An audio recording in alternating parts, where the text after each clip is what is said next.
pasti ya laki gue pasti selingkuh nih sama pramugari. Oh, gitu ya, Pak manusia Pak. Kulit luar. Ya. Bener. Bisa takut bener loh. Goyang gini atau Mayun-mayun Bang. wih asik kan digojek-gojek kayak gini ya. Biar tidur sampai tempat tujuan.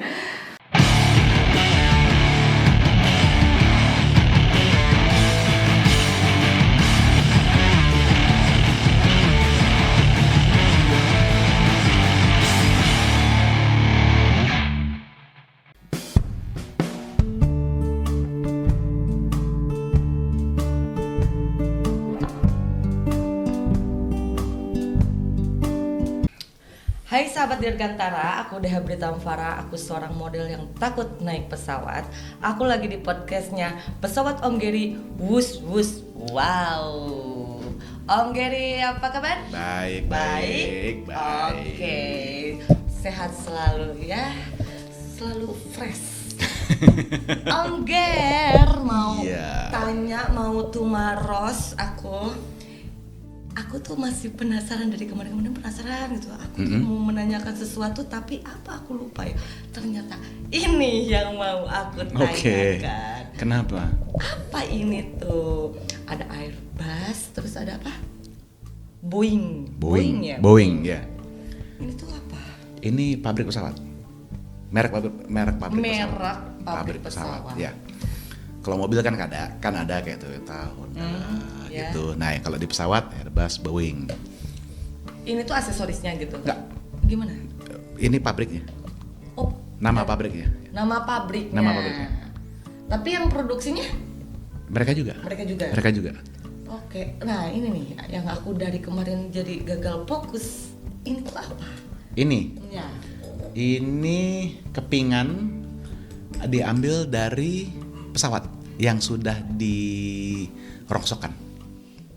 Boleh aku angkat? Ya. Biar kelihatan juga ya. Ini tuh jadi dari bodinya pesawat. Bodi pesawat ya, dari bodi pesawat. Emang pesawat itu berapa lapis? Ada lapisan luar, lapisan luar. Jadi ini kuat sebenarnya. Ini aluminium, dia kuat nahan ketekanan dari dalam. Dia buat strukturnya. Jadi ini itu di bagian bodinya sini. Jadi kalau dilihat secara cermat ini agak melengkung dikit sebenarnya. Ini tuh. Iya, karena kan melengkung begini. Nah, jadi ini kulit luarnya. Kulit luarnya, ya. Ini yang bikin aku gagal fokus kemarin. Ini apa gitu. Ini tuh apa gitu sama ininya tuh. Ini tuh aku kira aku kira ini tuh produksian Om sendiri gitu. Enggak. Ini dikasih sama pabriknya. Jadi kebetulan kalau ada acara gitu karena ya biasa komentarin penerbangan dan lain-lain suka diundang. Nah kalau pas diundang ada dikasih souvenir. Nah souvenirnya kayak gini. Ini ada kadang-kadang dikasih souvenir yang dijual, ada yang enggak. Kok ini dijual? Kalau yang ini setahu saya enggak. Kalau yang ini iya.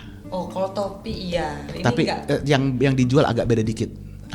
Oh enggak sama persis. Enggak sama persis. Ini yang edisi untuk giveaway-nya mereka untuk mitra kayak komentator atau apa kayak gitu. Oke. Ini juga. Kalau ini enggak, kalau ini kebetulan dibeliin sama temen dia lagi beli beberapa. Ini teman lama ya, dia juga teman suka penerbangan. Pas dia beli, dia tahu ini saya belum pernah punya ini. Oke. Gitu, teman-teman udah pada beli. Ini nggak murah ini berapa ratus ribu lah begini doang nih. Begini ya. Iya. Terus ya karena ini jadi collectible. Karena ini satu pesawat. Ini kan ada nomor serinya nih. Nomor berapa dari 10.000 yang mereka jual. Sisanya dirongsokin. Oh gitu. Jadi pas pesawat dirongsokin itu ada yang ngambil sebagian panel. Oke ini bisa gua produksi jadi berapa piece. Nah itu dikasih serial number. Ini nomor 9.851 dari 10.000. Jadi ini udah terakhir. Nah ini pesawatnya kebetulan ini pernah kejadian insiden yang cukup lucu. Apa tuh? Kehabisan bahan bakar. Hah? Ya. Kehabisan bahan bakar di atas? Di atas. Karena salah ngitung. Bisa salah ngitung. Bisa salah ngitung. karena Jatuh dong. ya karena beda unit ya. Kita kan hitung kalau berat kan ada kilogram, Iya. ada pon, ya kan. Nah itu salah ngitung konversi antara, jadi bukan dari ibaratnya kalau nggak salah, pokoknya mereka kebalik lah hitungan, jadi bahan bakarnya lebih sedikit. Itu terus bahan bakar habis, dia gliding. Tapi selamat kan. Ini mau mendarat di mana? Terus kebetulan pilotnya familiar dengan daerah itu. Ini di sini ada bekas bandara, landasannya masih belum dibongkar, udah mendarat situ daripada mendarat di jalan raya atau di hutan atau apa kan udah berantakan semua. Dia mendarat. Tapi lagi dipakai jadi track racing go-kart. Jadi pas dia mendarat, orang yang go-kart minggir semua dia. Terus dia mendarat, seret. Terus sampai roda depannya kolaps, jatuh, jadi dia berhenti begini. Tapi semuanya selamat. Nah, dan pesawat terbang lagi dan akhirnya tahun berapa di scrap, dirongsokin. Karena pesawat ini cukup legendaris, jadi ini ada ini dikasih julukan namanya Gimli Glider. Jadi Gimli itu bandara yang dia mendaratin, jadi dijulukin glider yang mendarat di situ. Gitu. Makanya ini spesial banget karena pesawat 767 ini pesawat Boeing 767 ini salah satu pesawat favorit saya. Oh ini tuh. Jadi thank you ya yang beliin, you know who you are gitu. Mbak, ini bagus Mbak, ini. Ini yang beliin nggak ada niat gitu buat beliin yang di sini. Ini cukup menarik juga sih. Keren, aku suka juga ini lihat. Ya, apa setiap orang senang memorabilia kan beda-beda ya. Ya, meskipun aku belum pernah naik pesawat, aku takut banget dah. Belum pernah pegang pesawat kan? Belum. Pegang. Berat. Aku selalu takut bener loh. Takut yang naik pesawat tuh. Gimana dong biar bisa apa ya? Aku tuh mau gitu, jadi mau gitu naik pesawat tuh. Naik pesawat berani. Jadi gini, tenang. Banyak orang yang takut terbang. Gak usah malu. Jadi malu dalam arti. Jadi ada penumpang yang sudah pingin, gua mau menaklukin ketakutan gua. Tapi bilang, tapi kalau ntar gue naik pesawat ketahuan gue takut, malu dong, yang lain pada berani kok gitu. Nah ada beberapa airline kalau di luar itu punya course untuk masalah menangani ketakutan terbang. Nah itu, tapi kalau misalnya di sini kayaknya belum ada. Mungkin nanti kita ngobrol lah sama satu airline untuk bikin course kayak gitu. Tolonglah buat nanti sediain yang begitu. Nanti kalau ada kayak gitu kita ajakin untuk ikut gitu. Boleh lah. Nah itu kalau mau terbang ya nanti begitu masuk pesawat bilang sama cabin crew-nya, Mbak, ini saya baru pertama kali terbang, takut, saya mesti gimana? Nanti dia akan, oh ya, kalau mereka udah tahu lah cara nanganin. Mereka tiap hari ketemu lah ada 1-2 penumpang yang takut terbang, nanti mereka bantu. Oh butuh apa? Nanti mau air hangat nggak? Atau mau ada apa? Antimo, mau minum, butuh air hangat atau enggak? Macam-macam gitu mereka bisa bantuin. Oke. Kakaknya mau minum Antimo 5-4 biar tidur sampai tempat tujuan. Nih Om, kan kalau terus-terusan aku yang nanya nggak asik lah. Gitu kan, di sini tuh kan bukan change role ya? Iya dong. Emang nggak penasaran gitu pengen menanyakan sesuatu gitu dari diriku gitu. Oke. Udah berapa lama jadi model? Aku dari tahun 2012 lah. Udah lebih 10 tahun ya. Selama ini nggak pernah kepikiran mau jadi pramugari? Aku tuh kepikiran sih enggak ya, tapi ditawarin pernah. Pernah Dari keluarga lah ya. Mungkin karena ngelihat aku agak lumayan tinggi kali. Disuruh jadi pramugari, cuman akunya nggak mau, aku nolak. Takut? Ya itu, karena aku takut terbangnya itu, ketinggian itu. Ya gimana ya, ini kayaknya bisa kita ajakin terbang nih, cuman nggak, paling nggak kalau ntar ada airline yang bikin mau ngadain course kayak gitu di sini, ya itu mesti kita coba ya. Terus dari kemarin nanya-nanya, gimana? Berkurang nggak takutnya? Atau buat berkurang takutnya sih ada ya. Jadi penasaran juga sih pengen naik ini pesawat, cuman ya mungkin harus benar-benar dicoba gitu. Mungkin kalau misalkan udah tahu terbang tuh gimana, ya kepikiran. Sebenarnya gini, takutnya kenapa sih? Karena mungkin di ketinggian, selain ketinggian, gak ada warung gitu. Gak bisa ngerokok, gue bete gitu. Gak bisa ngerokok, permen? Ya kalau suka permen, bisa sama permen. Iya sih, nah tapi banyak orang kalau yang gak bisa ngerokok sih pasti bawa permen. Oh gitu. Banyak kan kayak tapi gitu. Kayaknya patut dicoba sih buat jarak yang terdekat kayaknya. Yang terdekat ya? Ya, seenggaknya ngerasain lah di atas tuh bagaimana gitu. Selain itu, apa yang ditakutin? Selain ketinggian? Selain ketinggian, Turbulence? apa itu? Turbulence? Ya itu termasuk lah. Oke. Jadi aku tuh punya panic attack juga kan, jadi Panic attack? Ya. Jadi kalau udah panik tuh pasti mikirnya udah jauh duluan gitu. Percaya nggak kalau saya masih kadang-kadang bisa agak panik kalau kena turbulence? Padahal sering kan? Padahal sering terbang, dari kecil terbang. Ya. Tapi tetap aja lagi Panik mah ada. lagi tenang-tenang, leha-leha. Itu kok lagi gimana makan sih tahu gujurak langsung langsung pegangan gitu. Langsung seatbelt pasang dulu langsung.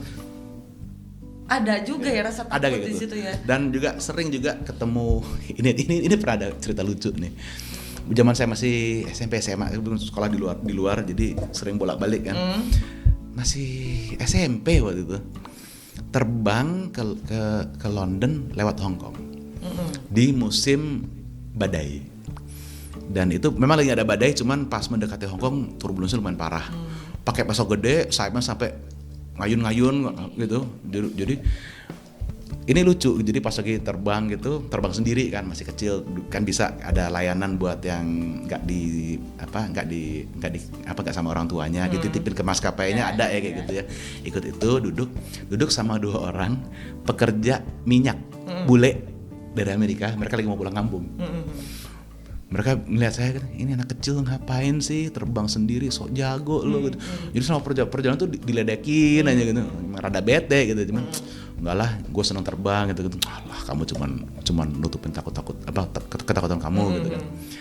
Tapi begitu udah mau masuk ke Hong Kong, lagi mau turun, mulai turbulensi, lama-kelamaan mereka yang pucet. Yang tadinya, nih anak kecil apaan sih, tahunya mereka. Terus mereka bingung gitu. Kok kamu bisa sih nyantai aja gitu? Ya, biasa lah turbulence kayak gini. Ya, emang kamu kenapa? Gua takut. Lu gede kayak gitu ngeledekin gua, kok lo takut gitu kan? Terus dia bilang, ya enggak, kita sih ngadepin kita di oil rig gitu, ngadepin badai di laut gampang, kokoh gitu kan strukturnya. Ini di pesawat boleh tuh sayapnya goyang kan? Justru kalau nggak goyang-goyang lebih parah turbulensinya kerasanya di kita. Bingung. Ini bocah edan gitu. Tapi kalau turbulence tuh kerasa banget ya. Yang sampai kerasa banget pernah, tapi mostly sih cuma goyang-goyang aja gitu. Tapi kalau goyang gini atau pernah naik kapal laut, takut juga aku. belum pernah Takut juga. naik perahu di sungai, Takut. arum jeram Takut. belum pernah. Banyak takut ya. Oke, naik mobil di jalan terus jalannya ada lubang atau jalannya, ya udah kayak gitu. Hampir sama, gitu ya. Ya kalau ya kayak gitulah. Tapi temen aku tuh ada ya, salah satu temen aku ngadepin turbulence itu dia malah seneng. Dianggap fun ya. Serius, malah seneng. Wih asik ya digojek-gojek kayak gini ya. Tapi gini. Kayak wahana katanya. Iya, aku pernah ngelewatin fase itu, di mana ya itu sebenarnya akibat si 2 orang geblek tadi itu, kita bilang kayak gini, I can enjoy this gitu. Jadi begitu turbulence gitu, yang ada apa, hore gitu, orang bilang ya orang gila apa. Tapi itu kalau turbulence parah, kalau turbulence biasa atau sampai sedang sih mungkin udahlah gitu kan. Ratin sabuk udah pegang udah. Tapi ya kalau benar-benar parah gitu, aku ada fase di mana bilang hore gitu, aku bilang ini balik lagi, ini penumpang edan atau dari mana gitu atau gimana gitu. Tapi pernah sampai takut juga pernah. Jadi wajar lah gitu, orang punya pengalaman juga bisa takut. Iya. Jadi jangan, itu balik lagi sebenarnya gini, setengah dari masalah orang yang takut terbang itu nggak mau terbang itu karena apa? Takut malu. Kalau aku sih sebenarnya malunya bukan karena takut di dalamnya ya, aku tuh malunya tuh karena takut teriak, takut salah masuk pesawat. Karena baru pertama, nih gue masuk kemana, tempat tiketnya mana? Percaya nggak? Enggak lah. Enggak, percaya nggak? Itu lebih sering terjadi daripada orang sangka. Oh ya? Ya. Kalau kita bilang di bandar besar gitu ya, kayak Soekarno-Hatta atau gitu, itu rata-rata ada at least satu penumpang sehari yang salah masuk pesawat. Itu tuh pasti. Udah hampir bisa dipastikan. Jadi kadang-kadang dia baru mau naik, kok pesawatnya ini? Terus kan bukan maskapai ini gitu. Jadi baru sadar. Tapi sampai masuk duduk ada. Saya aja ini malu banget ini nih. Udah pernah, ini bukan salah masuk pesawat. Jadi lagi kemarin tuh lagi sering terbang. Bulan Juli Agustus kemarin lagi sering terbang. Terus saking sering terbang dan maskapai itu aja dan duduknya kursinya nomornya itu aja sampai salah inget. Duduk di kursi orang. Terus, Pak, itu kursi saya, Pak. Masa sih? Oh iya, saya di belakang. Gak apa-apa, saya di belakang aja. Terus ada rekan yang duduk di agak itu lah. Pengamat kok salah kursi, malu gitu. Aduh, gitu banget gitu. Capek, Pak, gitu. untungnya nggak ngotot ya. Ini kursi saya kok nggak gitu Dan ya. itu lagi rame banget dan lagi padet, lagi cuaca buruk sampai delay gitu. Jadi udah nggak kepikiran, udahlah duduk tenang, relax, turun ke Jakarta baru mikir dah nih jalanan macet pulang mau gimana gitu kan. Jadi nggak kepikiran. Nah inget nomor kursi yang sebelumnya gitu. Saya berangkat di kursi yang di itu. Gitu. Saya bawa boarding pass yang lama, setelah saya buka, oh ya bener, lupa ini kan yang bukan ini yang berangkat bukan yang balik gitu. Itu malu banget. Itu bahan guyon tuh sampai di Jakarta bilang gitu ya, Pak manusia Pak. Gitu. Namanya juga manusia. Ya, gitu. pasti ada salahnya, nggak kan bisa perfect gitu ya. Keren sih. Terus kalau, nah ini gini nih, ini kan kalau di penerbangan ada pramugari yang ngemodeling, Modelin yang jadi model, Oke. gitu ya. Terus biasalah banyak orang punya persepsi dengan ya kalau urusan cowok-cowok ganteng dan cewek cantik, pasti ntar banyak persepsi ya, Bang. Ini banyak pacaran atau ini banyak selingkuh gitu kan. Iya.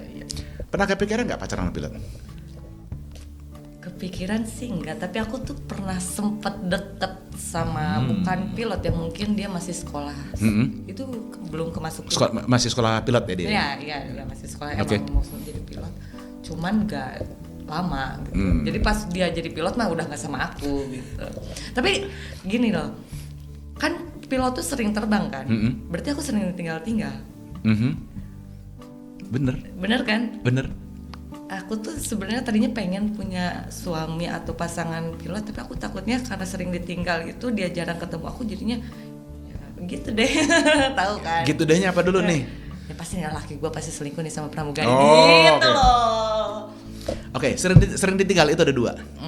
Ya, kalau yang tidak selingkuh, ya, itu pas ke acara keluarga, kok sendirian? Pasanganmu mana? Suamimu mana? Ada masalah nggak? Atau malah ngomporin, jangan laki lu selingkuh. Nah itu. Bangke, dikomporin. Nggak, karena saya sama istri pernah ngalamin itu karena istri kerja pramugari, sering terbang dan dia kadang-kadang ya kan nggak bisa milih jadwal ya, weekend terbang pas acara keluarga gitu. Pernah sempet ada sampai 6 bulan sampai setahun itu keluarga nggak ketemu sama dia. Sampai ditanya, kamu baik-baik aja kan sama istri kamu? Iya, kenapa? Kita udah setahun gak ketemu. Ya biasa aja lagi jadwal terbang gitu. Tapi masih pulang ke rumah. Iya. Sempet ada. Jadi memang itu challenge ya buat yang kalau mau berpasangan dengan kru, harus paham lah itu kerja dia, nggak bisa milih hari. Harus udah siap. Nah, kalau misalnya ada acara penting buat keluarga, misalnya saudara kandung mau nikah atau apa, bilang jauh-jauh hari biar dia bisa arrange request schedule di hari itu dia off karena ada acara keluarga yang penting. Nah, kalau misalkan itu kan bisa di planning lah. Kalau misalkan acara keluarga kayak gitu bisa di planning. Kalau ambil pahit gini kayak duka lah. Nah, oke. Bisa bilang Bisa hari sorry itu nggak? saudara saya meninggal, saya butuh diganti. Itu bisa. Bisa. Hari Tapi itu juga.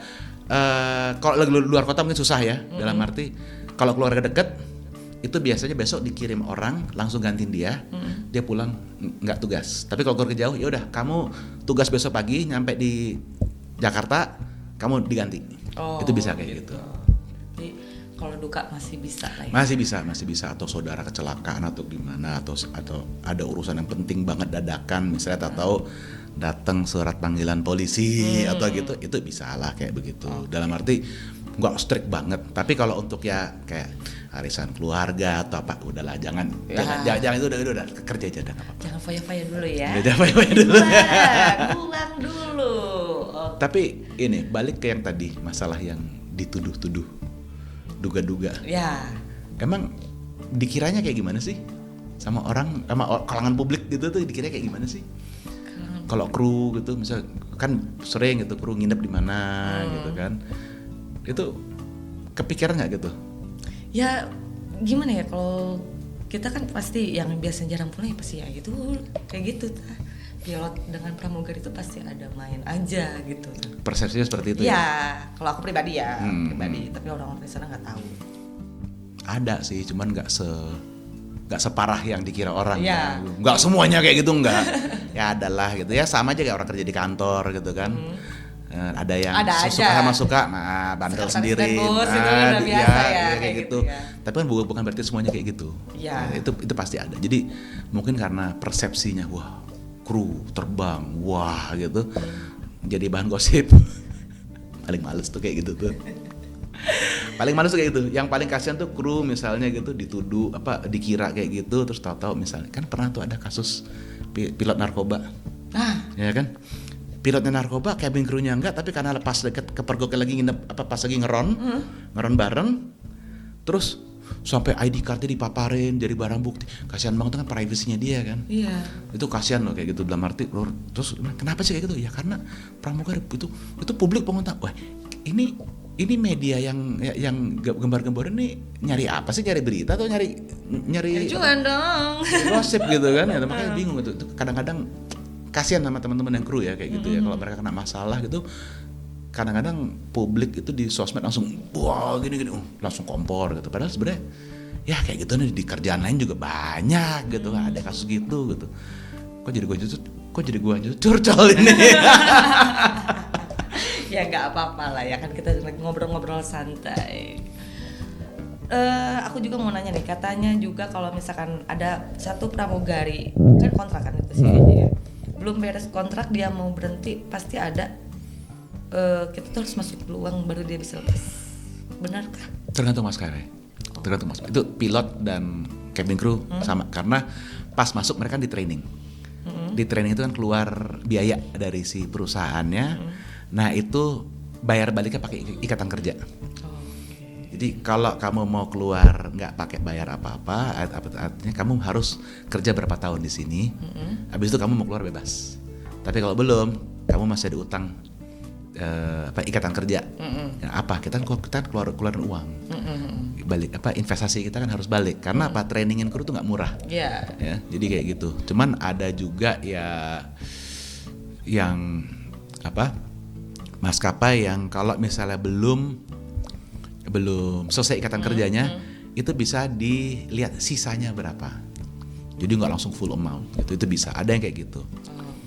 Ada yang minta full amount, ada yang jadi. Tapi ya dengan kondisi kayak begini ya, ini lagi agak lesu gara-gara pandemi kemarin. Banyak yang masih nganggur. Jadi ya kalau mau keluar kadang-kadang karena kondisi pasar tenaga kerjanya, jadi kadang-kadang mau keluar bisa dimintain full gitu. Tapi kalau pas lagi kondisi yang lebih baik, mungkin mereka bisa bayar sebagian aja, itu bisa kayak gitu. Jadi ini Om yang kemarin nggak akan mau beliin aku gitu? Oke, ini seru banget bener, kita ngobrol udah sampai lupa waktu ya. Thank you banget loh Om, sehat-sehat ya Om ya. Buat kalian nih banyak banget ilmu yang kita tangkap dari sini. Gak cuman yang penerbangan tapi yang sosialnya juga. Iya lah. Paling gak sebagian dapat ya. Banyak banget. Oke teman-teman, ini di sini tuh seru banget. Nah buat kalian yang masih mau bertanya-tanya nanti ke depannya bagaimana, masih ada yang mengganjal, bisa langsung aja nanti tanya-tanya lagi. Oke, kita tutup dulu aja hari ini, nanti lanjut lagi di esok hari. Thank you banget ya Om ya, jangan lupa pantengin terus, jangan lupa juga subscribe, like, dan share di podcastnya Pesawat Om Gary. Wush. Wow, thank you so much. Sehat-sehat Om.